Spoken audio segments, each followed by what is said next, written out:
So hello everyone, welcome back to your channel. Well, आज आप जो सीखने वाले हैं दिस इज हाईली इंपॉर्टेंट जब आप स्टॉक मार्केट में इन्वेस्टमेंट शुरू करना चाहते हैं। सी, आप कहीं पर भी अपना पैसा डालने वाले हैं, अपना हार्ड अर्न मनी डालने वाले हैं, तो आप क्या बिना सोचे समझे पैसा डाल दोगे? क्या देखने की जरूरत होती है, क्या एनालाइज करने की जरूरत होती है, और उसके लिए आपको आज क्या सीखने की जरूरत है? हम बेसिकली उस टॉपिक के ऊपर बात करने वाले हैं, and that is fundamental analysis.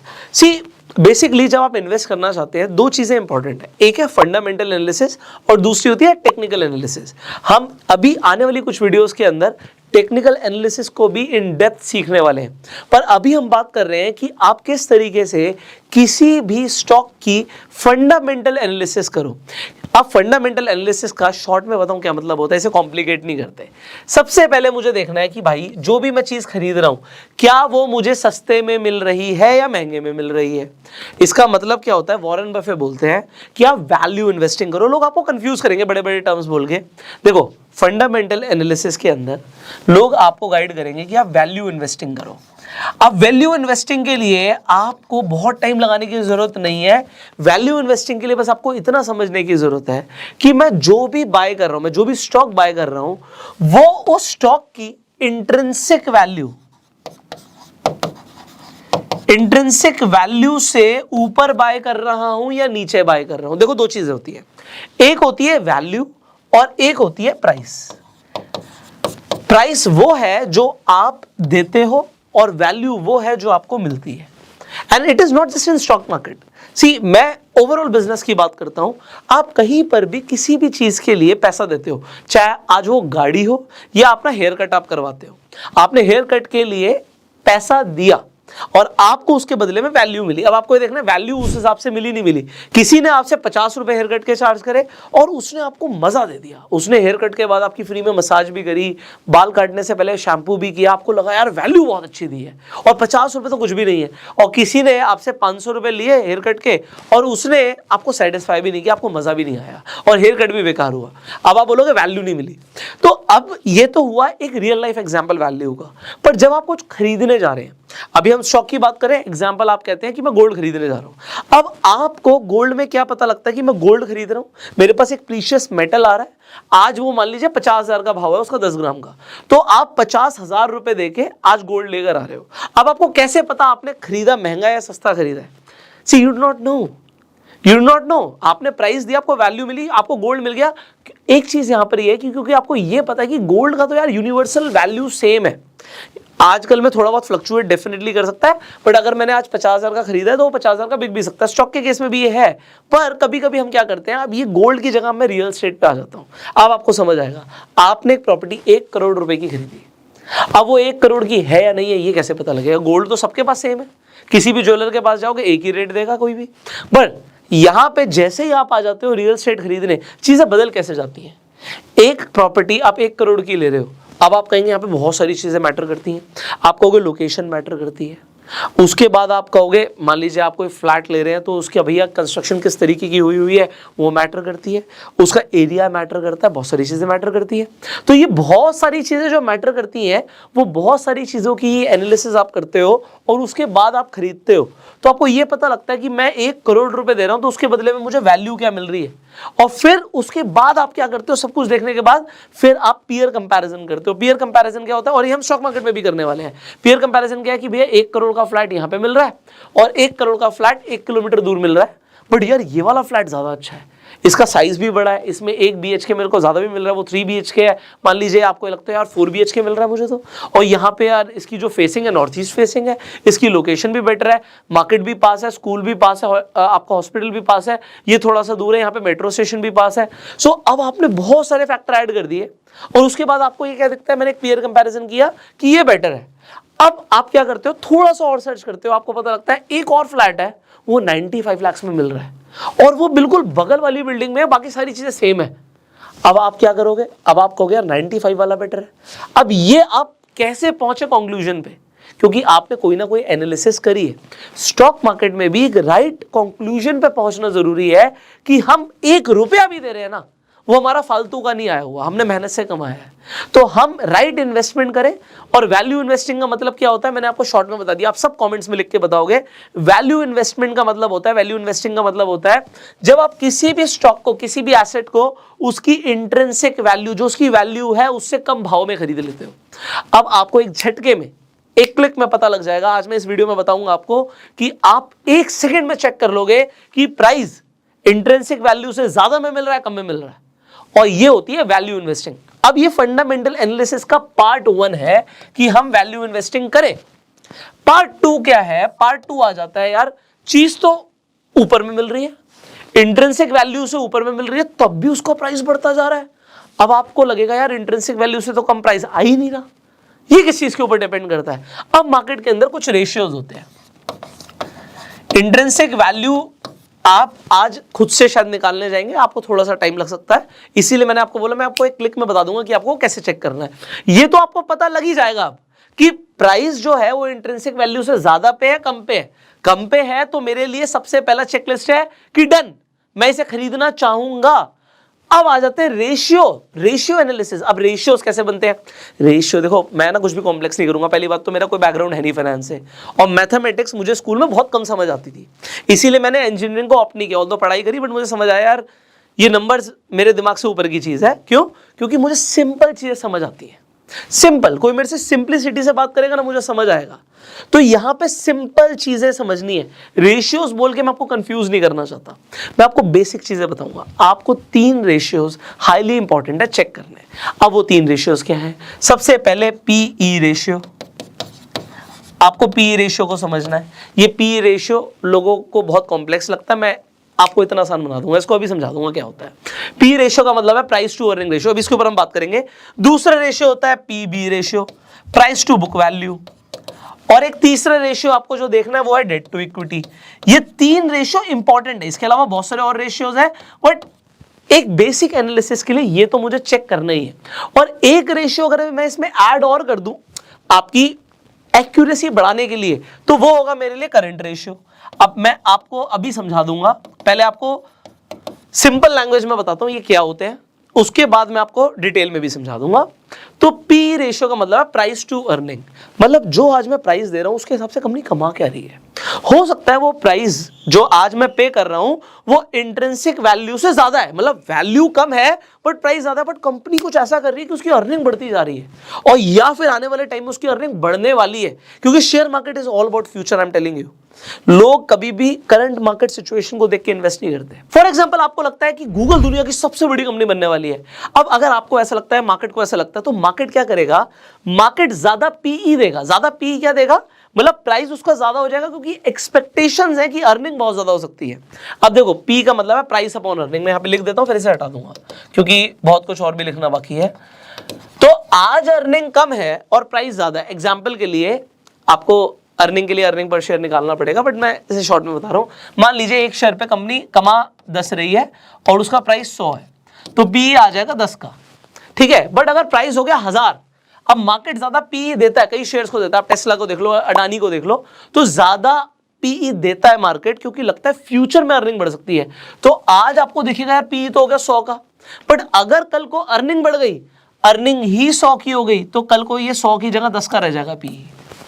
तो प्राइस आज मार्केट ज्यादा दे सकती है किसी भी स्टॉक को, so this is price to earning. But अब होता क्या है, अगर आपको दिख रहा है प्राइस आपको दिख रहा है 100 का है और अर्निंग पर शेयर है आपका 100 का, पी आ रहा है 10 का, तो इसका मतलब क्या हुआ? शॉर्ट में यार आप कहोगे बिल्कुल देसी लैंग्वेज में बताओ। देसी लैंग्वेज में मतलब यह है कि अगर आप किसी भी कंपनी को पैसा दे रहे हो, अगर आप किसी भी शेयर को खरीद रहे हो, मतलब आप कंपनी को पैसा दे रहे हो और उसका पी 10 का है, तो आप 1 रुपया कमाने के लिए 10 रुपए दे रहे हो। इसका मतलब ये होता है आज आप 1 रुपया कमाने के लिए 10 रुपए दे रहे हो सकता है आपको लगे यार कल को बहुत ज्यादा फायदा हो सकता है आपका, क्योंकि कंपनी की अर्निंग अगर बढ़ गई तो पी और कम हो जाएगा, हो सकता है कंपनी का पी 5 का रह जाए। बट अगर आज आपको दिखता है पीई है 100 का, तो आप देसी लैंग्वेज में मतलब क्या हुआ इसका मतलब ये हुआ कि यार आप 1 रुपया कमाने के लिए 100 रुपए दे रहे हो, इसका मतलब ये हुआ। तो पी जितना कम होगा उतना अच्छा है। ऐसे ही होता है PB ratio, price to book value. अब एक तो हुई कंपनी की अर्निंग, अर्निंग बहुत अच्छी है। देखो हर बिजनेस का फोकस क्या होता है, अर्निंग, बट एक होती है बुक वैल्यू। कंपनी के पास है क्या, उसकी वैल्यू क्या है, उसके पास है क्या। आज अगर कंपनी को बेचना भी पड़ जाए तो उस टाइम पे आपको क्या मिलने वाला है, तो मैं आपको बता रहा हूं, पीबी रेशियो भी जितना कम होता है उतना अच्छा होता है। इसका मतलब यह है कि अगर उसकी बुक वैल्यू, एग्जांपल के लिए बुक वैल्यू पर शेयर 100 आ रही है और प्राइस भी 100 का है, तो आपका पीबी रेशियो 1 का आ जाएगा। 1 का पीबी रेशियो, 2 का पीबी रेशियो अच्छा माना जाता है। जितना ज्यादा होगा, थोड़ा सा आप कह सकते हो कि जो मार्केट है वो ज्यादा पीबी रेशियो दे रहा है, प्राइस ज्यादा हो चुका है बट बुक वैल्यू नहीं है इतनी। ऐसी कई कंपनीज हो सकती है, इंडस्ट्री टू इंडस्ट्री डिपेंड करता है।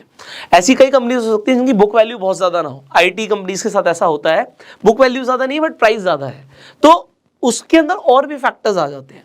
तीसरा होता है डेट टू इक्विटी। अब डेट का मतलब आप सबको पता होगा, लोन, उधार। अब देखो ऐसा है, लोग कहते हैं डेट टू इक्विटी, इसे समझो। डेट टू इक्विटी मतलब कि डेट ऊपर और इक्विटी नीचे। अब कंपनी दो तरीके से पैसा उठाती है, एक होती है तो वो लोन लेके उठा ले या वो शेयर्स बेच के उठा ले। अरे शेयर्स बेच के भी उसने पैसा उठाया हुआ है। Debt to equity is not always bad.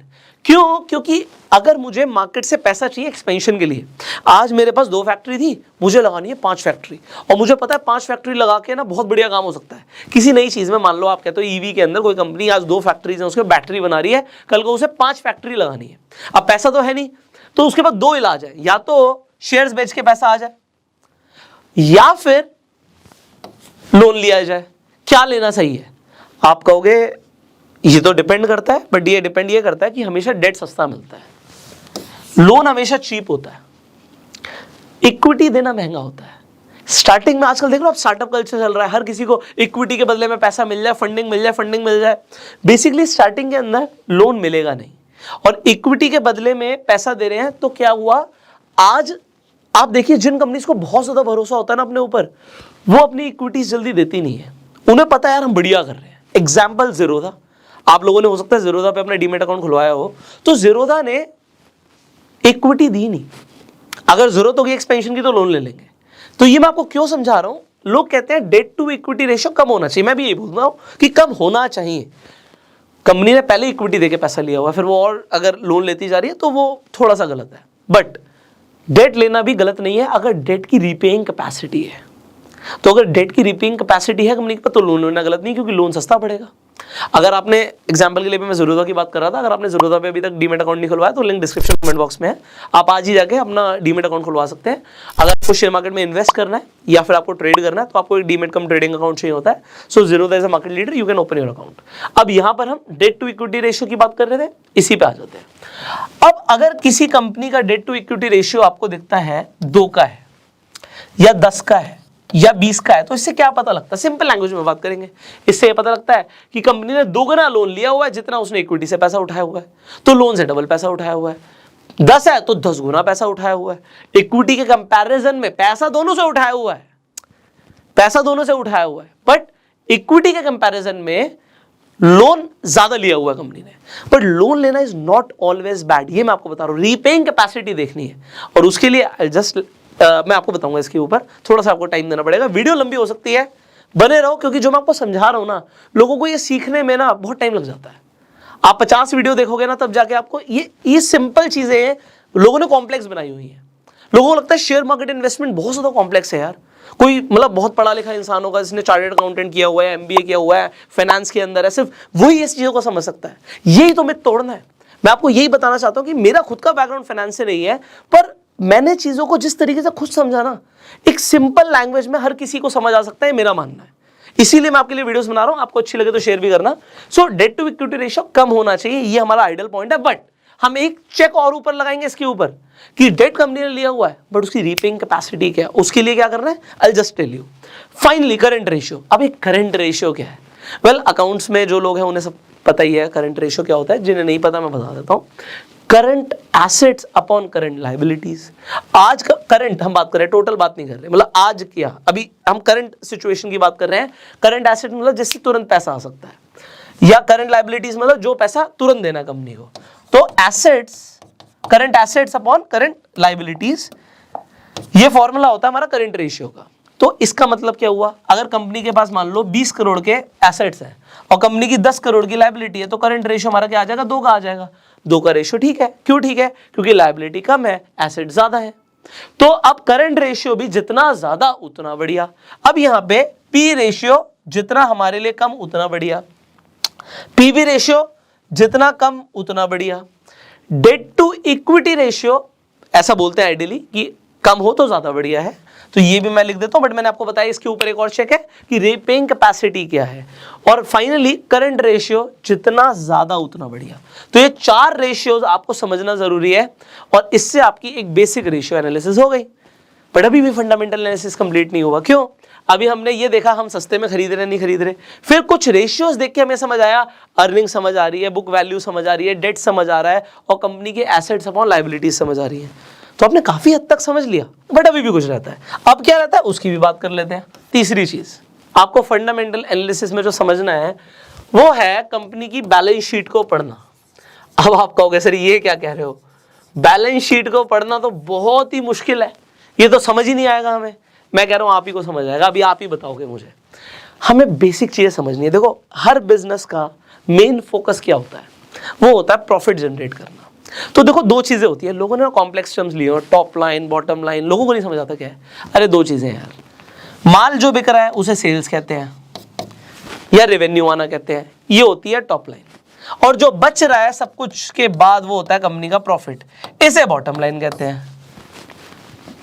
हमें क्या देखना है, कंपनी की सेल ईयर ऑन ईयर लगातार बढ़ रही है नहीं बढ़ रही, हमें ये देखना है, और कंपनी का प्रॉफिट ईयर ऑन ईयर लगातार बढ़ रहा है नहीं बढ़ रहा, नंबर 1। नंबर 2 हमें देखना है, अभी हमने एसेट्स अपॉन लायबिलिटीज की बात करी थी, पहले हमने current assets upon current liabilities की बात करी थी, अब हम बात करेंगे कंपनी के टोटल एसेट्स।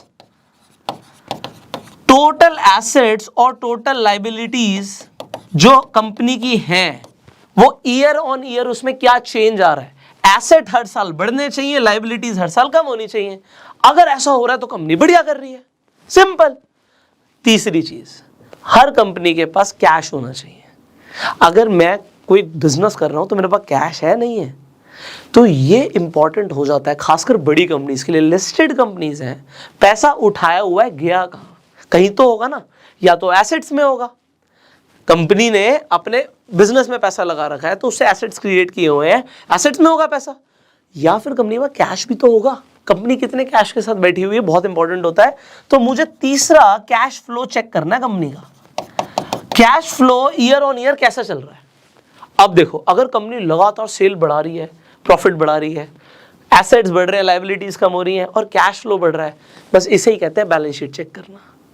आपको मुझसे सुन के लग रहा है मुश्किल चीजें नहीं है, ये इजी है यार, कॉम्प्लेक्स है ही नहीं। अगर ये जितना इस स्क्रीन पर लिखा है इसके अलावा मैं कह रहा हूं ये कर लिया, 90% फंडामेंटल एनालिसिस आपने कर ली, इसके बाद जो बची हुई 10% है वो एक्सपर्ट्स को करने दो। एक्सपर्टीज आपको भी आ जाएगी, किसी भी फील्ड में 5 साल देने हैं और आपको भी एक्सपर्टीज आ जाएगी। अब यही काम आप 5 साल तक करते रहोगे, आप एक्सपर्ट बन जाओगे। बट मैं आपको एक बात बता रहा हूं, अगर आपने ये सब चेक कर लिया 90% टाइम आप गलत नहीं हो सकते, मैं आपको बता रहा हूं ये चीज। इसके साथ साथ हम डेफिनेटली टेक्निकल्स को ऐड करेंगे। कुछ लोग क्या करते हैं, फंडामेंटल एनालिसिस सिर्फ फंडामेंटल्स देखते हैं, कुछ लोग सिर्फ टेक्निकल्स देखते हैं। मैं कहता हूं जब दोनों अगर हम सीख सकते हैं तो दोनों को समझ के इन्वेस्ट करेंगे। आपको क्या लगता है, अगर टेक्निकल एनालिस्ट कहते हैं कि और टेक्निकल एनालिसिस से बढ़िया कुछ है ही नहीं, कहते हैं ना भाई, कहते हैं प्राइस भगवान है। जब प्राइस भगवान है वो प्राइस को देखते हैं, हम कहते हैं बिल्कुल हाथ जोड़ के जो आप कह रहे हो ठीक कह रहे हो भाई, हम सीख लेते हैं, हम समझ लेते हैं। और जो फंडामेंटल एनालिसिस कर रहे हैं वो कह रहे हैं यार फंडामेंटल्स देखो और सिर्फ इसे देख के इन्वेस्ट करो, आज क्या प्राइस पे हो रहा है फ्लक्चुएशन हमें नहीं देखना। मैं कहता हूं आप दोनों देखो, जब दोनों सीखने के लिए अवेलेबल है तो सीख लो ना भाई, और जब समझ आ जाएगी तो आप फंडामेंटल्स भी देखोगे और चार्ट भी देखोगे और राइट इन्वेस्टमेंट करोगे। Getting it? चलो अब ये हमने देखा, बट यार इसकी एनालिसिस करने के लिए क्या करें, इसके लिए आपको एक स्क्रीनर चाहिए होगा, बहुत सारे स्क्रीनर अवेलेबल हैं। सो मैं टिकरटेप यूज करता हूं, मैं अभी यहां पर खोलूंगा Tickertape and I will show you exactly, जैसे मैंने बोला था ना 1 सेकंड में आपको इंट्रिंसिक वैल्यू पता लग जाएगा, या मेरे लिए स्क्रीनर ने पहले ही काम कर दिया। सो हमारे पास स्क्रीनर आ गया, यहाँ पे मैं टिकर टेप यूज कर रहा हूँ, आप भी चाहें तो यूज कर सकते हैं, लिंक डिस्क्रिप्शन कमेंट बॉक्स में है। सो अब स्क्रीनर्स हमारी हेल्प क्या करते हैं, एग्जाम्पल के लिए आप यहाँ पे टिकर टेप पे जाएंगे, स्क्रीनर पे आपको स्टॉक स्क्रीनर दिखेगा, आपने खोला हुआ है, मैंने यहाँ पे खोला हुआ ऑलरेडी।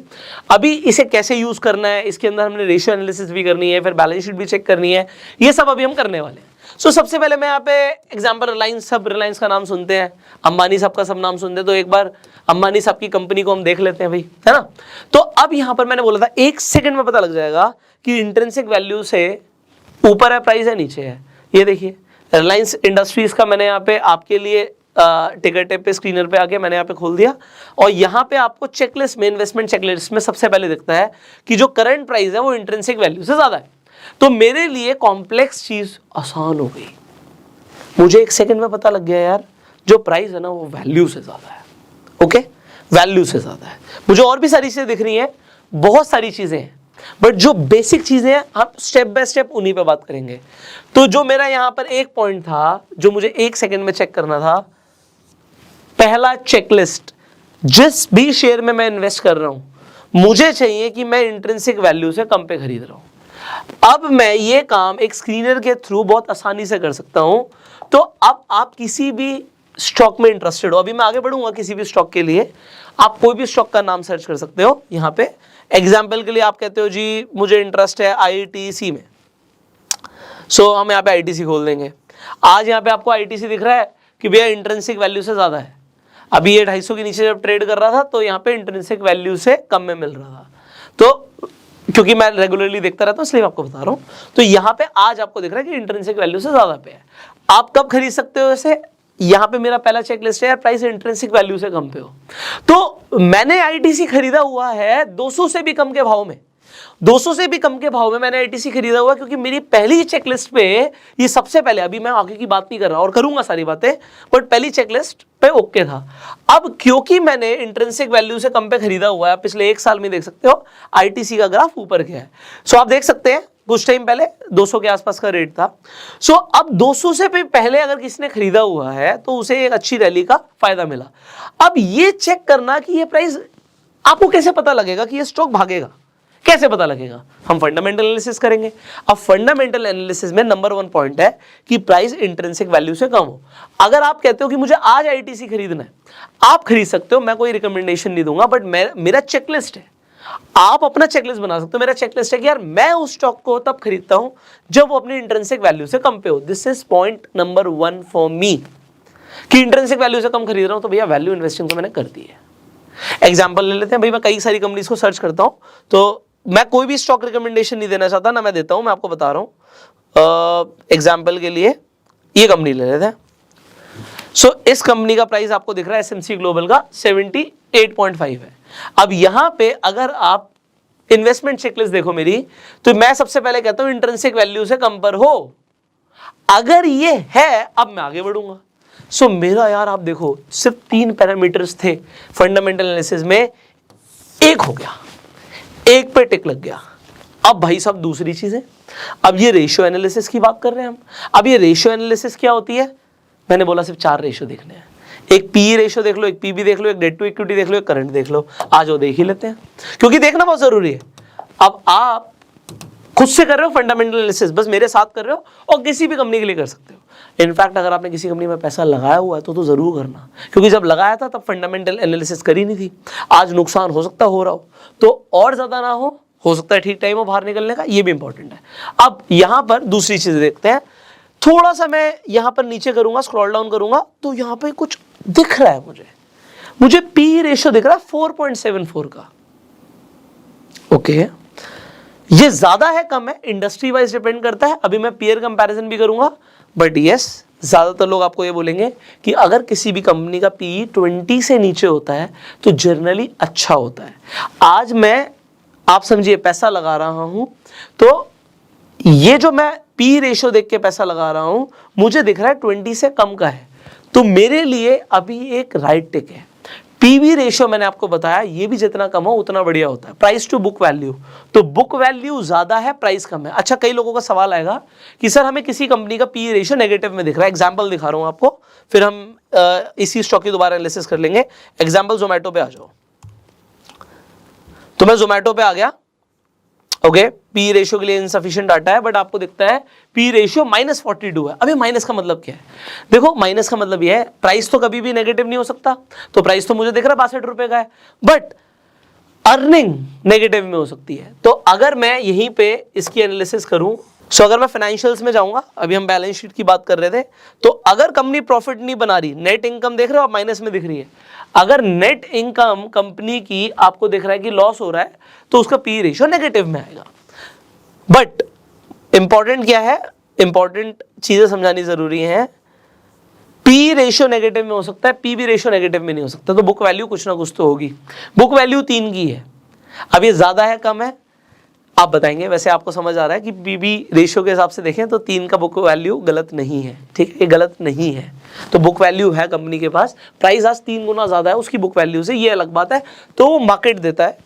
अब कुछ और समझ रहे हैं, यहाँ पे सेक्टर पी -165 का है, अब कोई बोले कि 42 का गलत है, सही है, सो अभी हमें काफ़ी कुछ करना है। बेसिकली यार प्रॉफिट मेकिंग कंपनीज में पैसा लगाओ तो ज़्यादा अच्छा रहता है।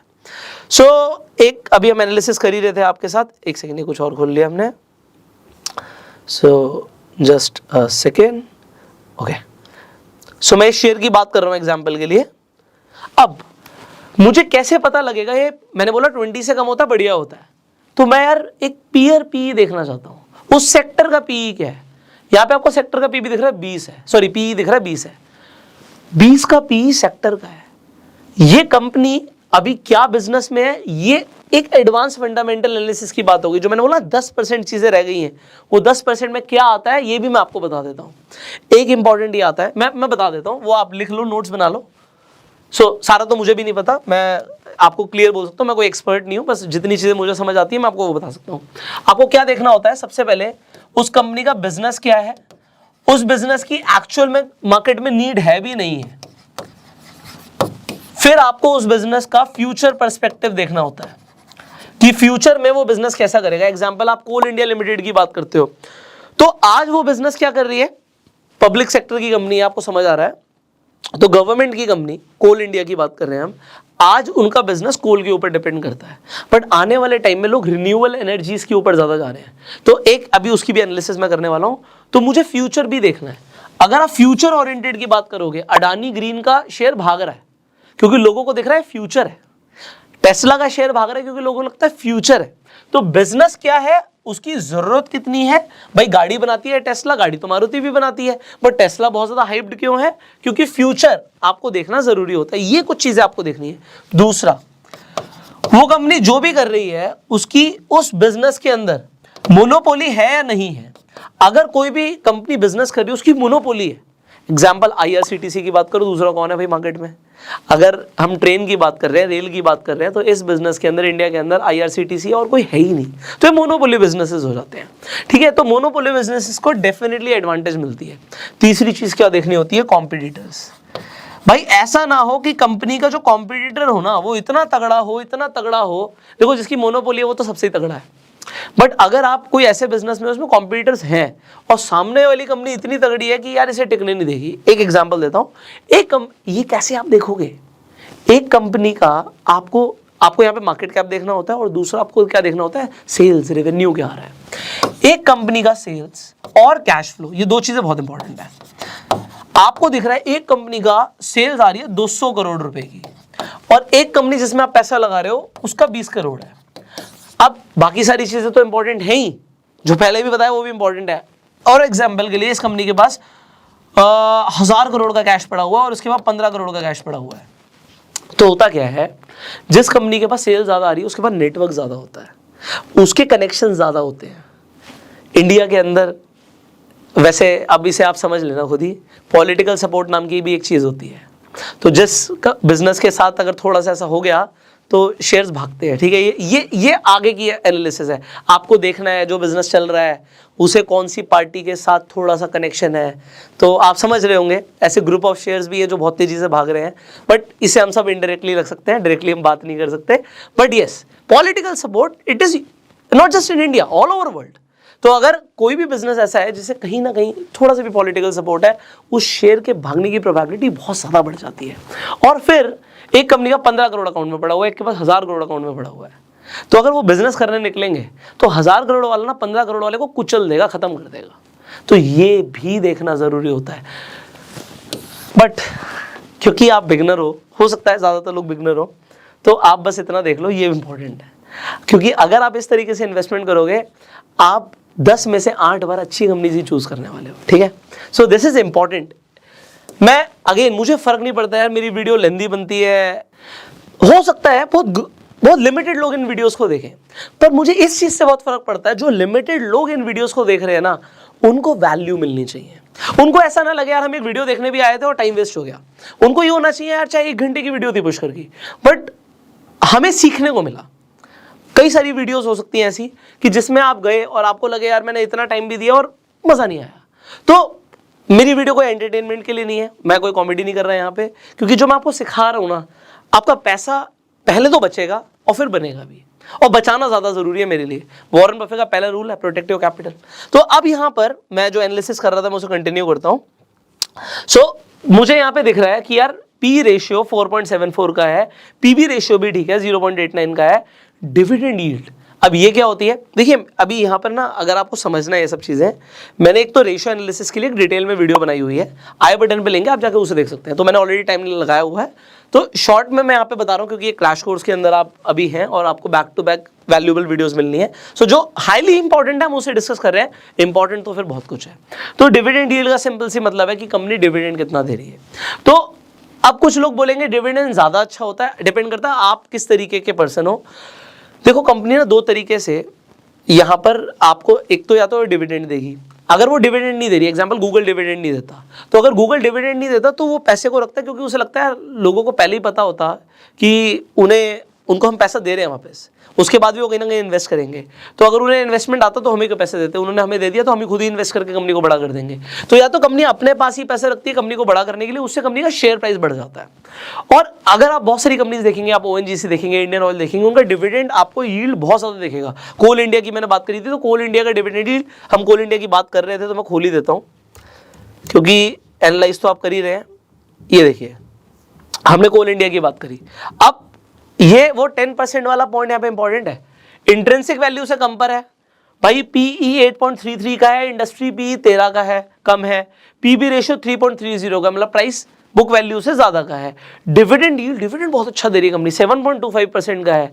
बट मैं इन्वेस्ट करूं ना करूं, अब यहाँ पे आपका, अभी हम आगे की भी बात करेंगे, अभी बैलेंस शीट की भी बात करनी है, और भी चीजें हैं, पर इंपॉर्टेंट क्या था, पहले बिजनेस भी देखना है, वो बिजनेस कर क्या रही है, उसकी जरूरत कितनी है, आने वाले टाइम में फ्यूचर पर्सपेक्टिव क्या है। ये थोड़ा सा एक लेवल ऊपर है, बट आपको खुद देखना है, अदरवाइज आपको कोल इंडिया की बाकी के फाइनेंशियल ठीक ठाक लगने वाले हैं। तो यहां पे मैं आपको कुछ दिखाना चाहूंगा, क्योंकि आप यहां पर समझ रहे हैं कि जो प्राइस है हो सकता है टेम्परेरी फेज में अभी ग्रो भी कर रहा हो, क्योंकि कंपनी आज के लिए, आज तो चल ही रहा ना सब कुछ, फ्यूचर में क्या होने वाला है। बट इसी तरीके से अगर मैं कोई और फ्यूचर ओरिएंटेड कंपनी की बात कर दूं तो उसका आपको शेयर प्राइस ना अलग लेवल पे भागता हुआ दिखेगा। So example Adani green energy. अब आप यहां पे कहते हो इसे देखते हुए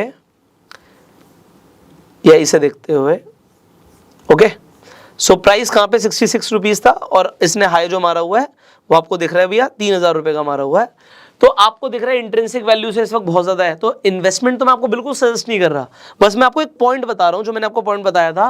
पी रेशियो देखिए 674 का है, 674, और इंडस्ट्री पी 27 का है। मार्केट बहुत ज्यादा पी भी दे सकता है किसी कंपनी को, जैसे कि यहां पर दिया हुआ है, पीबी रेशियो भी बहुत ज्यादा है। तो इन्वेस्टमेंट तो बिल्कुल नहीं करनी, इन्वेस्टमेंट तो बिल्कुल नहीं करनी। इन्वेस्टमेंट आप तब शायद कर सकते थे जब प्राइस बहुत कम था, बट आज की डेट में तो आपको इन्वेस्टमेंट बिल्कुल नहीं करनी। बट मैं आपको बस ये बता रहा हूं कि फ्यूचर ओरिएंटेड कंपनीज का शेयर प्राइस अलग लेवल पे भागता है। तो यहां पे आप समझ रहे हो, 27 रुपए से अगर कंपनी का प्राइस 2700 चला गया तो 100 गुना की ग्रोथ है। 1 लाख रुपए 1 करोड़ भी बनता है शेयर मार्केट में, ऐसे बनता है, बट संभल के। अगेन एक हम एनालिसिस कर रहे थे, मैं वहीं पे दोबारा आ जाता हूं क्योंकि आपको फाइनेंशियल्स भी दिखाने हैं। सो अब ratio analysis you understood, alright. So आपको रेशियो एनालिसिस समझ आ रही है यहाँ पे। अब रेशियो एनालिसिस के बाद हमें क्या देखना होता है, अच्छा, यहाँ पे आपको टिकर टेप में स्पेशल फीचर्स मिलते हैं, कंपनी वाइज आपको फॉरकास्ट भी मिलती है, ठीक है। हमें बेसिकली अब यहाँ पे कुछ और चीज़ देखनी है। अब वो क्या देखनी है, देखो यहाँ पे अब आ गई हमारी, जो हमें समझना था, हमें कंपनी के फाइनेंशियल समझने थे। तो मैंने आपको बात करी थी, एक होती है टॉप लाइन, एक होती है बॉटम लाइन। टॉप लाइन का मतलब होता है सेल्स, रेवेन्यू क्या आ रहा है, कंपनी के पास आ क्या रहा है और बच क्या आ रहा है, ये इंपॉर्टेंट है और हाईली इंपॉर्टेंट है। अब कंपनी के पास ईयर ऑन ईयर हम देख रहे हैं 2019, 20, 21, 22 हमारे पास यहाँ पे डेटा है। तो जब मैं 2019, 20, 21, 22 की बात कर रहा हूँ, तो उससे 59 दिख रहा था, इसलिए मैंने थोड़ा सा साइड किया आपके लिए। ओके, अब आप यहां पर देखिए, इंपॉर्टेंट चीजें समझाने की कोशिश करूंगा। यहां पे टोटल रेवेन्यू हमें ये देखना होता है, नंबर 1 कि ईयर ऑन ईयर बढ़ रहा है नहीं बढ़ रहा। 2019 में ऑलमोस्ट 750 करोड़, 759, 784, फिर 908, 1100 और अभी तक आपको दिख रहा है 1140। ईयर ऑन ईयर रेवेन्यू बढ़ रहा है, good, thumbs up. Net income, net income important है, पॉजिटिव में होना इंपॉर्टेंट है, फ्लक्चुएट कर सकती है, उसके बहुत सारे और रीजंस हो सकते हैं, बट अभी कंपनी की इनकम ओवरऑल बढ़नी चाहिए, कम से कम 3 साल में तो मुझे ग्रोथ दिखनी चाहिए। तो अब 2019 में 74 करोड़, 23 करोड़, 104 करोड़, 174 करोड़, 152 करोड़। तो ये समझ आ रहा है कि कंपनी लगातार प्रॉफिट कमा रही है। ओके, कोई भी हल्की कंपनी, बेकार कंपनी, पेनी स्टॉक आपको 1 साल 2 साल में हो सकता है आपको दिखे कुछ है, उसके बाद वो एकदम से डूबता हुआ दिख रहा है। मुझे चाहिए कंसिस्टेंसी भाई, आप लगातार क्या कर रहे हो, ये इंपॉर्टेंट है। सो ये एक एग्जांपल है, अगेन कोई भी स्टॉक रिकमेंडेशन नहीं है, आपको खुद से एनालाइज करके ही इन्वेस्ट करना है। सो एक चीज जो मैंने आपको सबसे पहले बताई थी यहां पर, जो मुझे बैलेंस शीट को स्टडी करना है, सेल्स और प्रॉफिट कंपनी का सही है या नहीं है। ओके भाई, ओके रिपोर्ट है, P ratio okay, PB ratio okay. अभी डेट टू इक्विटी और करंट रेशियो भी चेक कर लेते हैं 1 मिनट। इनफैक्ट एक कंपनी की बात नहीं है, आपको लगता है निफ्टी 500 की मैं बात करता हूं, आप किसी भी कंपनी का सबसे पहले ये बेसिक जो रेशियोज है ना, ये आप स्टॉक स्क्रीनर पर जाकर देख सकते हो। यहाँ पे जब आप स्टॉक्स यूनिवर्स में जाओगे, आपको निफ्टी 50 दिख रहा है, निफ्टी मिड कैप 100 दिख रहा है, निफ्टी 100 दिखता है।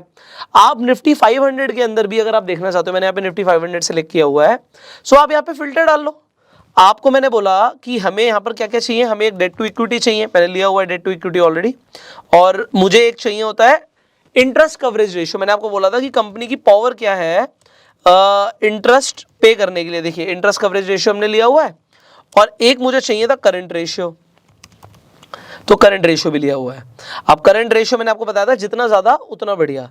सो अब एग्जांपल के लिए मुझे यहां पर देखना है कंपनी का डेट टू इक्विटी रेशियो। अब देखिए यहां पर ऐसी ऐसी कंपनीज हैं जहां पे डेट बहुत ज्यादा है और इक्विटी के कंपैरिजन में डेट बहुत ज्यादा है। सो डेट टू इक्विटी आपको यहां पर दिख रहा है। एग्जांपल शॉपर्स स्टॉप लिमिटेड की हम बात करते हैं, आपको पता होगा शॉपिंग के लिए जाते हैं, तो यहां पर डेट टू इक्विटी रेशियो आपको 2700 से ऊपर का दिख रहा है, ऑलमोस्ट 2800 के आसपास।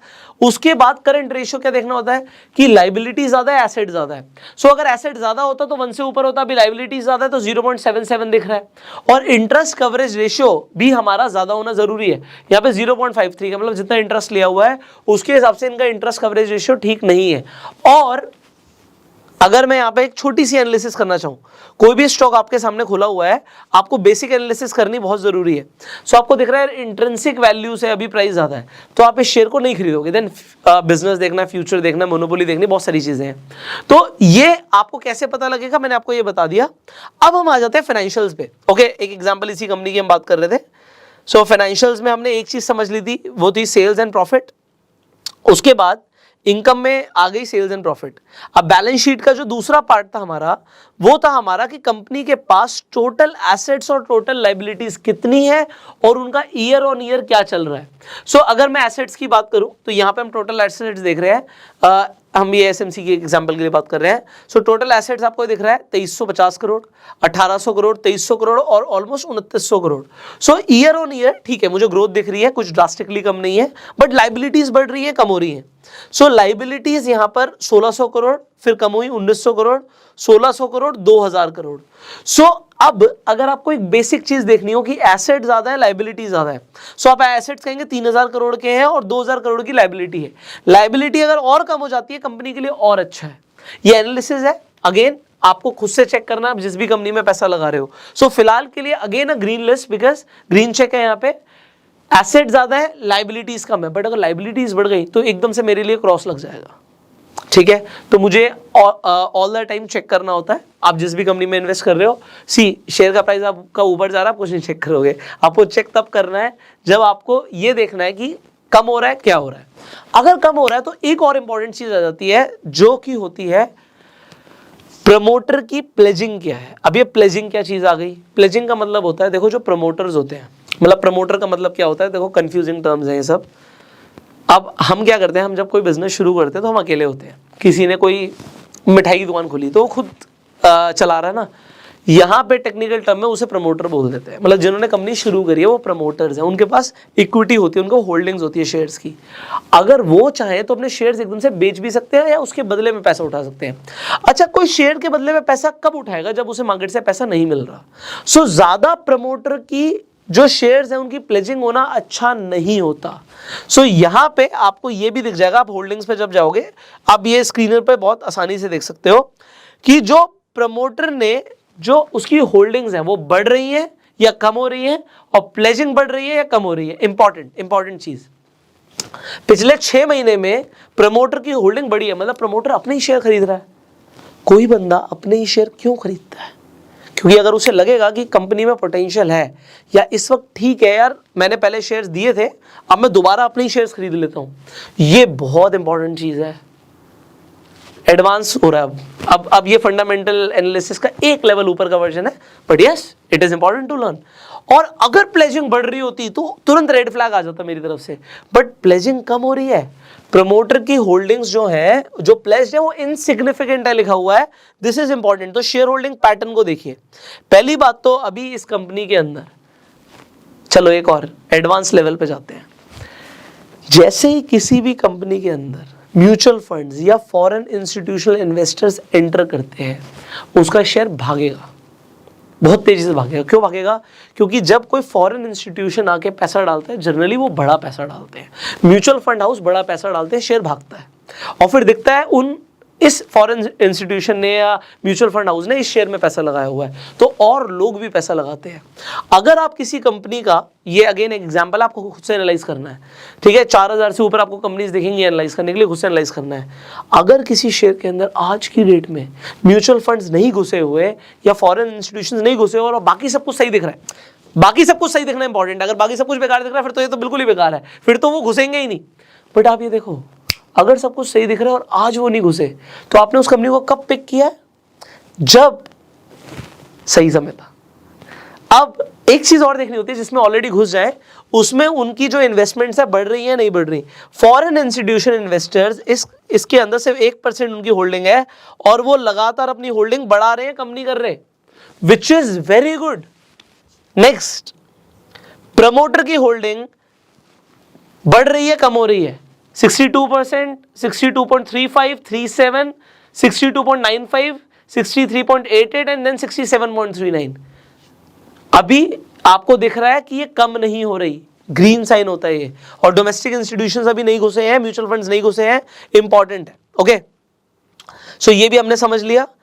आप डेफिनेटली पीयर कंपैरिजन जरूर कीजिए। वो कंपनी जो भी है, एग्जांपल इसके कॉम्पिटिटर्स कौन है, आईसीआईसी सिक्योरिटीज है, आईएफएल फाइनेंस है, एंजल वन है। So basically they are into stock broking. So P ratio बाकी कंपनीज का क्या है, इसका 4 का है, उसका 11 का, 11 का 21 का। पीबी रेशियो सबसे कम किसका है? डिविडेंड यील्ड भी आप चेक कर सकते हो अगर आपको डिविडेंड में इंटरेस्ट है। एंड देन आपको ये भी देखना है कि उसका कंपैरिजन ऑफ प्राइस क्या चल रहा है, ठीक है। तो ये मैंने आपको एक बेसिक आज फंडामेंटल एनालिसिस करना सिखाया। अब आपने जो अभी एनालिसिस करी है, इसके अंदर एक चीज और रह गई थी, वो थी कैश फ्लो। सो अब हमें कैश फ्लो भी देखना है। देखो थोड़ा लंबा है यार, बट बियर विद मी, मैं चाहता हूं कि आपको समझ आए। सो अब इस कैश फ्लो में बहुत सारी चीजें यहाँ पे लिखी हुई हैं। नेट चेंज इन कैश है, आपको बेसिकली फ्री कैश फ्लो देखना होता है, कंपनी के पास फ्री कैश फ्लो कितना है। तो यहां पे 2018 से ही देख लेते हैं 1 मिनट के लिए। सो 2018 में फ्री कैश फ्लो कंपनी के पास कम था, -245 करोड़, 164 करोड़। फिर एकदम से आप देख सकते हो 800 करोड़ का फ्री कैश फ्लो है, फिर 400 करोड़ माइनस में दिख रहा है, फिर 129 दिख रहा है। बेसिकली जितना ज़्यादा हो उतना अच्छा होता है। तो आज हमें दिख रहा है कंपनी के पास 129 करोड़ रुपीस का कैश इन हैंड है, ये कैश फ्लो है कंपनी के पास। अगर कैश फ्लो ये लगातार नेगेटिव जाएगा it is bad, so I would say it is neutral. तो मैं इसे कोई बहुत ज़्यादा ग्रीन चेकलिस्ट नहीं दूंगा, तो रेड भी नहीं दूंगा, बट इट इज़ न्यूट्रल। अगर ज़्यादा बढ़ेगा ये बहुत अच्छा है। सो आप यहाँ पे आपको बेसिक पैरामीटर समझ आ गए हैं। आई होप आपको एक बेसिक चीज़ समझ आ गई। अब आप किसी भी कंपनी में, आप स्टॉक यूनिवर्स पे आप जाके किसी भी कंपनी में सेम एनालिसिस कर सकते हो, whether it is Bharti Airtel और अडानी और कोटक, वट एवर यू से। सो अगेन अगर आप कहते हो जी मुझे एयरटेल में पैसा लगाना है, इंट्रिंसिक वैल्यू से आपको लग रहा है कि ज़्यादा है प्राइस अभी, तो आपके लिए पहली चेकलिस्ट क्या हो जाती है, नहीं यार अभी नहीं, तो कुछ और देखते हैं, क्योंकि पैसा तो लिमिटेड है ना। किसी के पास भी अनलिमिटेड कैपिटल नहीं है, चाहे वो आप हो चाहे मैं हूं। अगर आपको, अब ये इंपॉर्टेंट है, कहीं से भी टिप आती है ना कल को कि भाई मैं कह रहा हूं इन्वेस्ट कर दे, तो आप अपनी पहले फंडामेंटल एनालिसिस करेंगे फिर इन्वेस्ट करेंगे। बट अब एक और चीज़ है, आज आपने फंडामेंटल एनालिसिस सीख ली, मैं आपको जेन्युइनली बता रहा हूँ, आपको 90% फंडामेंटल एनालिसिस आ गई है। अगर आप मेरे साथ अभी तक बने हुए हैं, you have understood about 90% fundamental analysis in this video. अगर नहीं आई तो मुझे कमेंट करके बताना, फिर कुछ रह गया होगा तो वो भी आपके लिए बनाएंगे। बट अब इंपॉर्टेंट क्या है, इंपॉर्टेंट ये है फंडामेंटल एनालिसिस के साथ हम कंबाइन करने वाले हैं टेक्निकल्स को। आप और खतरनाक तरीके से आगे बढ़ने वाले हो। ये मैं क्यों बोल रहा हूँ, क्योंकि अगर आपने टेक्निकल्स को ऐड किया, आपकी एक्यूरेसी और बढ़ जाएगी और आपके प्रॉफिट्स और बढ़ेंगे, आपको रिटर्न्स और बेहतर आएंगे। अगर आपको सीखना है तो आप कमेंट करके ज़रूर बताइएगा। देखिए हम तो अपना टाइम दे रहे हैं, हमें आपसे सिर्फ एक ही चीज़ चाहिए कि अगर आपको इस वीडियो से वैल्यू मिल रही है इसे शेयर ज़रूर करना। अगर आप शेयर करेंगे मेरा पर्पस सॉल्व हो जाएगा इस वीडियो को बनाने का। So thank you so very much अपना प्यार देने के लिए। आपके जो भी सवाल है आप कमेंट्स में पूछिएगा। अगर आपके पास अभी तक डीमेट अकाउंट नहीं है, सो शेयर मार्केट में अगर आपको इन्वेस्ट करना है, ट्रेड करना है, आप ज़ीरोधा पे जाकर डीमेट अकाउंट खुलवा सकते हैं, लिंक डिस्क्रिप्शन कमेंट बॉक्स में है। Finally I will see you in the next video. Till that time you go self made.